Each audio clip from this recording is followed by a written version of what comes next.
Salut à tous, c'est Bérangère de Pattes en l'air et on se retrouve aujourd'hui dans une petite courte vidéo pour vous donner des petits conseils. J'ai décidé d'en faire plus souvent sur Facebook et après qui va être uploadé sur YouTube. Donc ce matin, il est 9 h du matin et comme vous le voyez derrière moi, déjà vous voyez que je suis en voiture et en plus il y a de la neige, chose que j'adore, tant que c'est pas sur les routes. Donc ce matin je voulais vous donner un petit conseil pour les accès pour les futurs professionnels du monde du chien.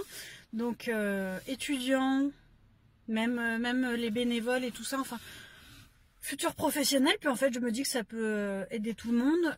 On voit des éducateurs canins sur les réseaux sociaux de plus en plus, d'un côté heureusement et de l'autre malheureusement, tout simplement parce qu'il y a une grande tendance qui se fait, c'est moi j'ai raison et pas vous.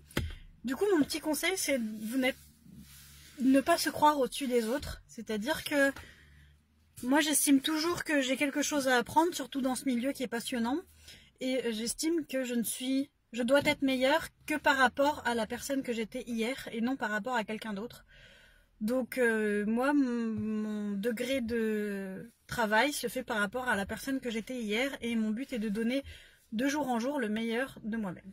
Voilà, donc ne croyez pas que vous êtes quoi. C'est un peu violent de dire ça comme ça, ne croyez pas que vous êtes meilleur que les autres. Mais ne dites pas de partout que vous êtes meilleur qu'un tel.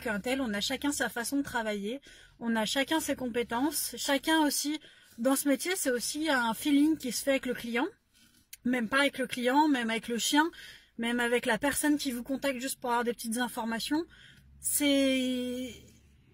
On n'est pas que éducateur canin et on peut pas dire je suis le meilleur, je suis le numéro 1. Numéro 1 de quoi? Je suis le... voilà. Donc un peu pas de savoir-vivre, être un peu humble, ça fait pas de mal. Parce que franchement, je vois surtout ça. Alors dans le milieu positif, pas forcément, même si je regarde pas forcément le reste, mais je vois ce qui passe sur les réseaux, ce que mes contacts peuvent partager. Et c'est vraiment, ouais, avec nous, vous y arriverez, pas avec les autres. Tous les autres, c'est de la merde, et puis avec moi, ce sera bien. Ben non, ça dépend ce que la personne recherche et ça dépend ce que le professionnel est capable de faire. Faut pas oublier aussi qu'en tant que pro, on sait pas tout faire et que c'est pas une honte de renvoyer vers quelqu'un d'autre. Moi, par exemple, je suis pas du tout spécialisée sport canin et chien de chasse. Donc, c'est absolument des choses que je ne fais pas.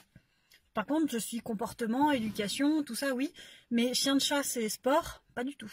Du coup, ça, je renvoie directement à un confrère. Voilà. On est des confrères, pas des, pour moi, concurrents dans ce milieu-là.